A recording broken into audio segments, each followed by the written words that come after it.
Hi, everybody. I am Val. Not really.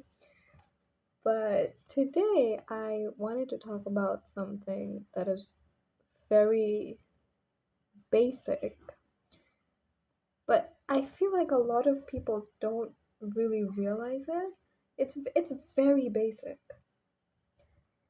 Now, this video is not gonna have any editing in it. I'm not gonna edit this. I'm not gonna do anything with this video. This is just me talking to the camera, sharing something I feel like, again, like I said, is very basic, but a lot of people don't really realize it. And that is the fact that things have to work out for you. Things cannot but work out for you. As long as you have tawakkul, as long as you believe in Allah, things actually cannot but work for you. And I'm going to prove that today. Last year, I read a book called Revive Your Heart by Noman Ali Khan.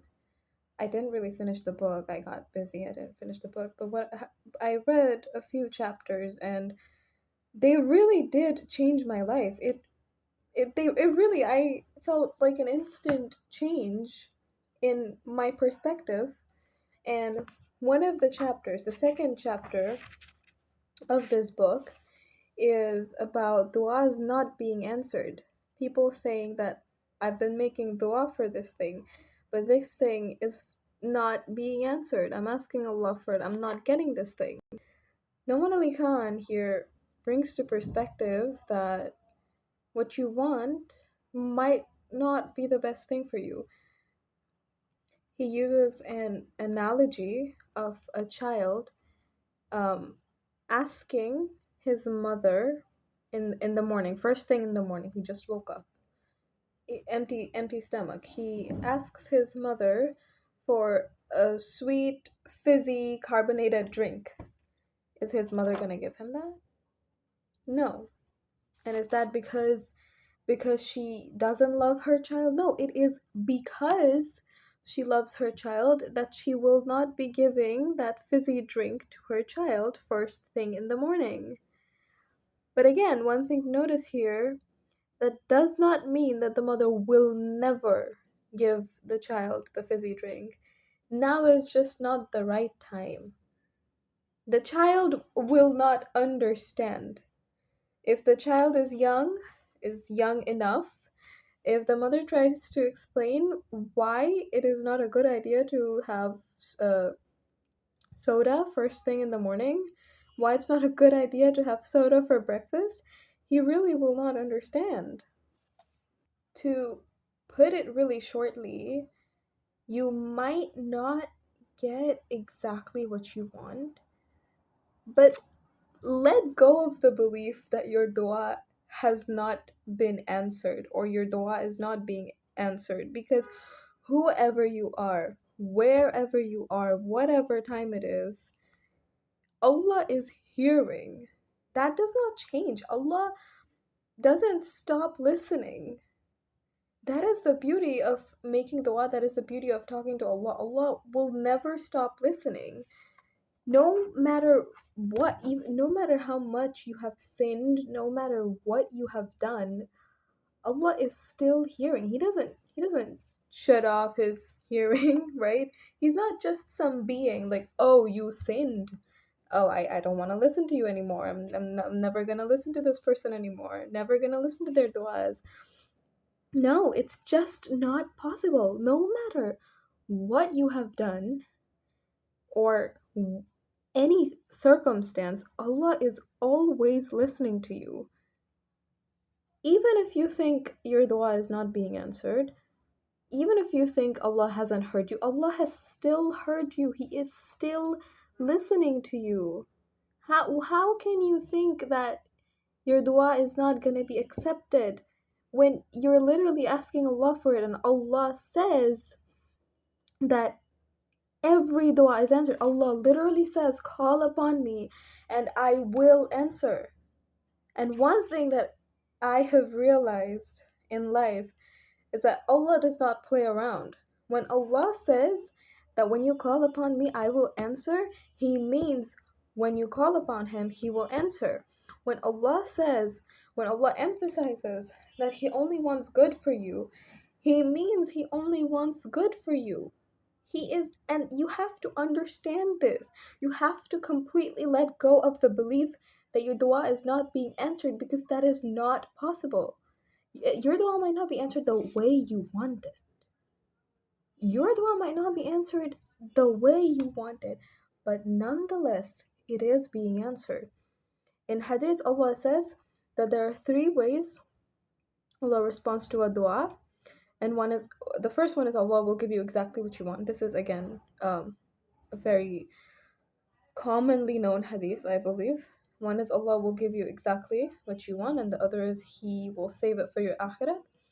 And the third is that He will give you something of its equivalent, right? So an analogy I saw of this was that if you ask for $100, what will happen is you might not exactly get the $100, but maybe you were supposed to have an accident or a little mishap on the road, which would have cost you $100.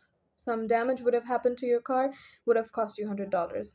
Now, what happens because you made that dua is Allah will stop that thing from happening. Allah will prevent that thing from happening. So, in a sense, he gave you something equivalent to what you asked. So again, like I said, it's not possible that your dua will not be answered, because it's Allah is always listening. All right, excuse me, like changing up like the camera angle, but I would like to read a part from Revive Your Heart where it says, "When I leave the matter to Allah, Allah is as worried about this, if not more, than I am. Allah is not just some other guy that I am asking. Allah is sharing with me in this matter. Allah is actually a part of this situation. Whatever I am feeling, Allah knows better than even I know. If I care about something, I should know that I have made tafweed of Allah, which means not only do I trust Allah with whatever He does, I know Allah cares about what I am asking Him. It's not like He doesn't care. Nobody gets to say Allah doesn't care just because Allah doesn't answer the way you and I expected." And tafweed is actually a word that um, means partnership. Think about that. When you share a problem with Allah, when you tell Allah, I want this, or I have this problem, I want a solution to this, you have literally made partnership with Allah. He is your friend, He is your partner in this situation. And you know how there's a popular saying that the universe is just God experiencing himself, or like the universe is just the universe experiencing himself, something of that sort. I am not sure about the exact saying, but think about it. God knows literally exactly what you are feeling right now. If you are hurt, if you are in pain, He knows. It's not just some person feeling what you are feeling. When you are, oh, excuse me, when you are hurt and you call a friend or a relative or a loved one and you tell them you're feeling bad, yeah, they might feel bad for you. They might feel bad for you, but they will not feel what you are feeling. Allah actually knows exactly what you are feeling. He actually, if you can say it like that, He's actually feeling exactly what you are feeling. So if you think He's being unkind to you, no, He's not. From all of that, we can come to the conclusion that Allah only does what is best for you. Because you have come this far in life and you have gotten everything you ever needed. There are things you have that other people don't. Somewhere, someone does not have what you do. Even if you have literally nothing, you still have everything. You have everything as long as you are connected to Allah, as long as you have tawakkul. Because Allah is infinite, Allah is abundant, like infinitely abundant. If you are connected with Allah, even if you don't have any material possession, even if you don't have people that love you still have everything because you always have Allah. I once found a post on Pinterest about Surah Kahf, and I'm going to read it to you guys. There is a part in Surah Kahf where Khidr is destroying a boat, utterly destroying it, breaking it apart, and this boat belongs to a group of poor individuals, people who are just getting by and need this boat for their livelihood, to fish and to travel, perhaps even to live in it. Musa asks Khidr, why? How on earth does that make sense? Imagine that you are a poor person with a boat and it is destroyed, and you wonder to Allah, why? I am in need of this promotion, this grade, this job, this home, this spouse. I am in need of this dua being answered, and I do not have a silver spoon. How can you destroy my boat, Allah? My boat. Why not destroy the boats of the ungrateful, the boats of those out drinking and partying and not once caring about your existence, Ya Allah? Why did you destroy my boat, my weak little boat that carried my dreams? Why is it shattered? Did I not take care of it enough? Did I not worship you enough? Did I not wake up for Fajr? Did I not do my fasts? But the story is that there was an evil king coming, and if the boat was intact, the king would take the boat from these poor people, and the people will not have a means of sustenance anymore. But a broken boat, Allah knows that the poor people can fix and once again be okay, and the king would not be interested. So, your boat broke, but Allah knows He will help you fix it. He will help you find a way, but He knows a bigger picture and something bigger He is protecting you from. It doesn't make sense to you right now. You cannot see the evil king. You cannot see what Allah protected you from. All you can see is your hard work in front of you, broken. All you can see is the effort it will take to move forward, to move on from this calamity. So, if the one you wanted to marry was taken away from you, know that it's because Allah knows what would have happened years down the line, and it maybe wasn't the right person or the right time. And then it goes on to describe a few more scenarios. Towards the end, it says, look beyond the destroyed boat. Remember that you did make dua, that you did put in effort, and that you are loved by Allah. And just as a child does not understand why his mother won't let him have the sugary drink at 6 a.m., the analogy I talked about, Allah loves you more than that mother. Allah loves and Allah knows. So you have to understand that Allah is Ar-Rahman, Ar-Rahim, Al-Wadud, and He is the best of all planners. Okay, he is merciful, he is kind, he is the best of all planners, he is the most loving. I don't know if you guys are familiar with this hadith, but Allah, when He made mercy, He made 100 parts of mercy, and only one part of that mercy He sent down to earth. So the mercy that of all the people on earth that have existed, do exist, and will exist is just one part of one of the 100 parts. The other 99 parts of mercy that belongs to Allah. That is Allah's mercy. Okay? Allah Allah's mercy is you actually cannot imagine it. Like you actually cannot imagine it. Okay? I'm going to say this again. The mercy of all the people that have existed, that do exist, and that will exist is just 1 out of 100 parts of the mercy that Allah has created, and the remaining 99 parts belongs to Allah. That is how loving he is. That is how merciful he is. And you're saying that he's causing you suffering, and he's giving you pain, that he's being unfair to you. Think again. Now, if you guys will excuse my drawing skills, I have something to show you guys, which is this.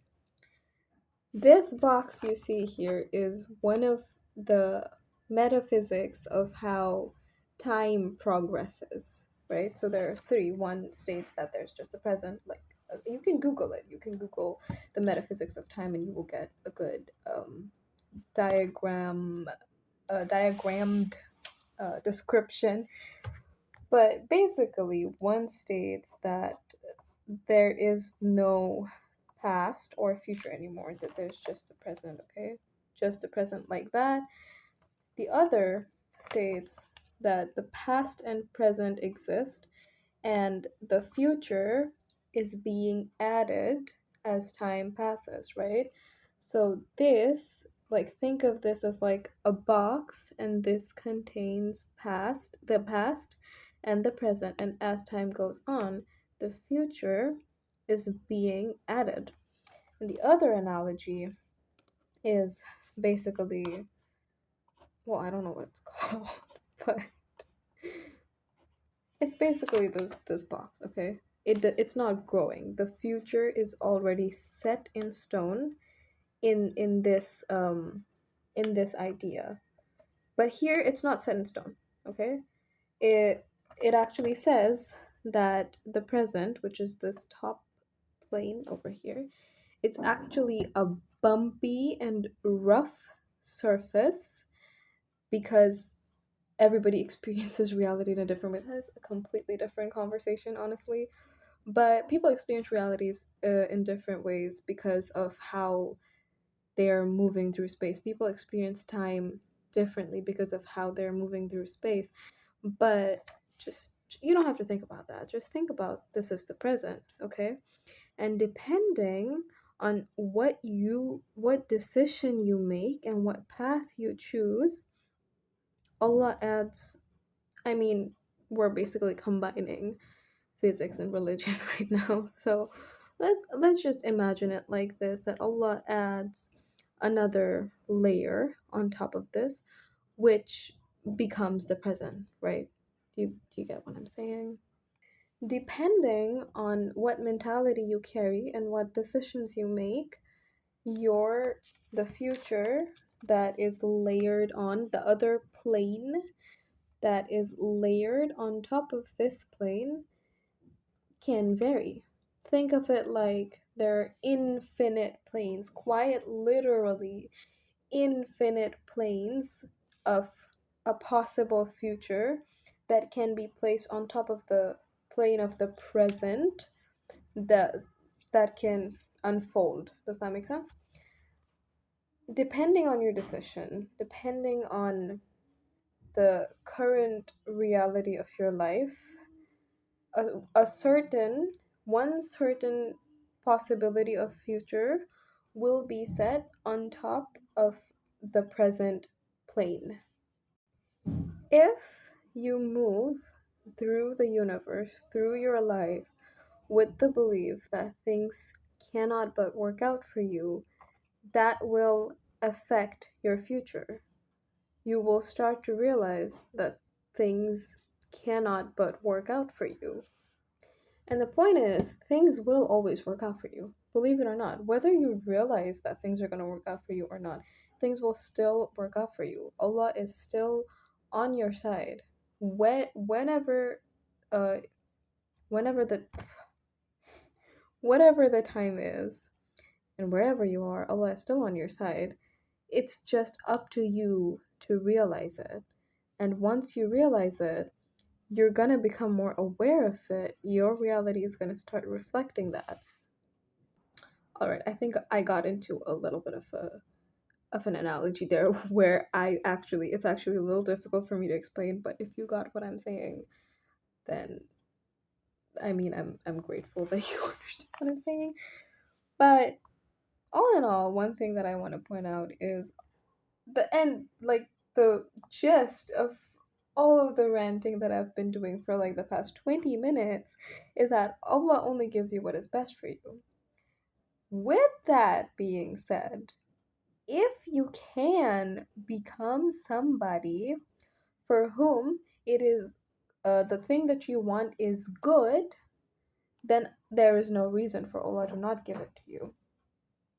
If you become a person who can have that thing, we all know about the famous ayah that says Allah does not burden a soul beyond what it can take, and that goes both ways. Allah will not give you something you consider a blessing if you are not capable of having it, if it will lead to your destruction. Allah will also not give you a sorrow or a pain that you cannot handle. It goes both ways, actually, but people only think about the latter. Think about it as, suppose you want a Tesla, but you live in a neighborhood where if you were to have a Tesla, it would be destroyed like within hours. You have really jealous, terrible people in your neighborhood where if you really got a Tesla, they would destroy it within hours. Allah will not give you that Tesla until you move out of that place, until you are in a better position with better people around you who will not harm your property. Again, say you want $1 million, but the type of person you are right now, if you had $1 million, you would become an alcoholic. The type of person you are right now, you are mentally not in a good place. And if Allah gave you $1 million right now, you would turn to very bad habits. You would turn to substance abuse. You would start becoming a really bad person in general. Allah will not give that to you until you are in a better headspace, until you have a better mentality where having that amount of money will not corrupt you. Anyways, guys, I think that was my rant. I hope you guys could take something from here, and if not, then I am sorry. I guess I didn't have good delivery, but I really do hope you guys were able to take something from it. I just feel like it's something that's so basic, like, but for most people, it's just something they say, like, oh yeah, everything happens for the best. They'll say it, but they won't actually believe it. And I really wanted to prove it to anybody that's watching this, that things really just cannot but work out in your favor. Everything that happens does happen for the best. And actually, I want to end this. I'm making this video like really, really long. This is a very, very big rant, but I'm going to end this video with a personal story. I had an exam, an online exam, which was supposed to be chemistry first paper chapter 4. It was actually chemistry second paper chapter 4, but I misunderstood and I thought it was chemistry first paper chapter 4. And I studied chemistry first paper chapter 4 only to find out that that was not the exam. And I was very sad. I was very sad. I was literally crashing out. I had like 2 hours before the exam started. I studied second paper chapter 4 for like 2 hours. Gave a really bad exam, okay? But that exam wasn't an important one. It was a mock test. It was not an important one. Fast forward to a few days ago when I had my actual chemistry exam in my college. I was studying first paper chapter 4 and I was like, wait, why do I kind of feel like I studied this?